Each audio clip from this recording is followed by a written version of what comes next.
تیری نیکی تجھے خوش کر دے اور تیرا گناہ تجھے بے چین کر دے، بس تو مومن ہے۔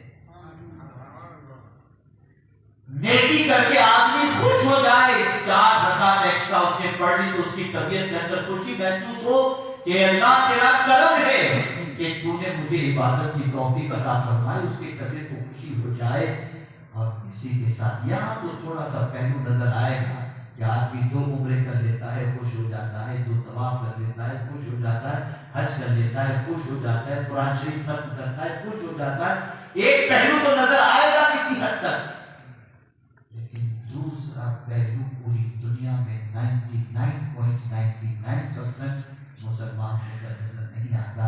اور دوسرا پہلو یہ ہے وساعت کا سیئۃ، سرکار فرماتے ہیں تیرا گناہ تجھے بے چین کر دے۔ ہے مسلمان آج کا جو گناہ کی بات بے چین ہو رہا ہو، ہے مسلمان جو آج دامن پر گناہ کا دھبا لگ گیا ہو، کوئی برائی اس سے ہو گئی اور رات بھر وہ تڑپتا رہا، مسلح پر روتا رہا مولا مجھے معاف کر دے؟ نہیں، بلکہ فرینڈ سرکل کے اندر شیئر کرتا ہے یار آج تو کیا مزہ آ گیا، معاذ اللہ من ذالک۔ یہ سچویشن مسلمان کی ہو چکی ہے۔ آج ہماری قوم کا یوتھ، آج ہماری قوم کے نوجوان برائیوں کے اندر اتنے ڈوب چکے ہیں کہ ان کی زندگی کا قرار برائی بن چکا ہے، اور برائی کی طرف وہ اپنے قدم کو بڑھاتے ہوئے دکھائی دیتے ہیں۔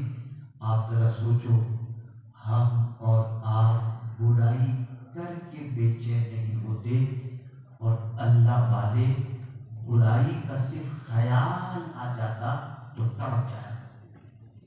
ایک صحابی رسول حضور کی بارگاہ میں حاضر آئے، حبشی تھے، رنگ کالا تھا۔ آقا کریم صلی اللہ علیہ وسلم سے عرض کرتے ہیں یا رسول اللہ صلی اللہ تعالی علیہ وسلم، مجھ سے ایک گناہ ہو گیا، کیا میرے رب نے جو میں نے گناہ کیا ہے اگر میں اس سے معافی مانگوں تو میرا مولا مجھے معاف فرما دے گا؟ آقا کریم صلی اللہ علیہ وسلم نے فرمایا ہاں، اگر تم سچے دل سے توبہ کرتے ہو اللہ تمہارے گناہوں کو معاف فرما دے گا۔ انہوں نے توبہ کر لی۔ اس کے بعد اس صحابی کا احساس بیدار ہوا، کوشچن دیکھیے آپ، حدیث مبارکہ میں موجود ہے، صحابی کا کوشچن دیکھیے، عرض کرتے حضور میں جب گناہ کر رہا تھا تو کیا گناہ کرتے میرے مولا نے مجھے دیکھ لیا؟ گناہ کرتے میرے مولا نے مجھے دیکھ لیا؟ آقا کریم صلی اللہ علیہ وسلم نے ارشاد فرمایا ہاں، تجھے گناہ کرتے تیرے رب نے دیکھ لیا۔ اتنا سننا تھا کہ ایک چیخ ماری اور وہی ان کے روح پر باز کر دیا۔ یہ ہے گناہ۔ آپ اندازہ لگائیں،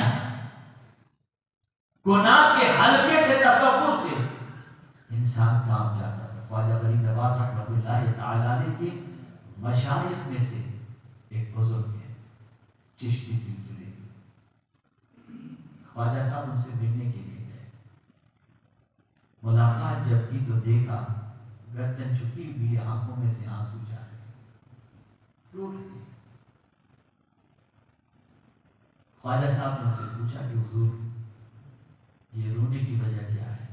ارشاد فرماتے ہیں بیٹے معین الدین، مجھے روتے ہوئے تقریباً 30 سال ہو گئے، اور 30 سال سے میں نے کبھی آسمان کو نہیں دیکھا۔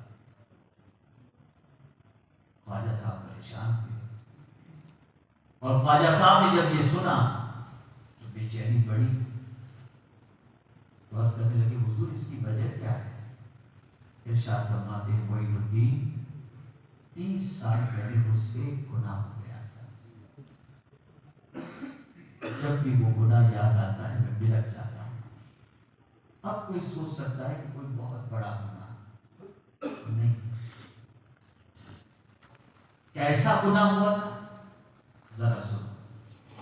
ایک ارشاد فرماتے ہیں معین الدین 30 سال پہلے کی بات ہے کہ میں وضو کر رہا تھا اور وضو میں انگلیوں کا خلال کرنا بھول گیا،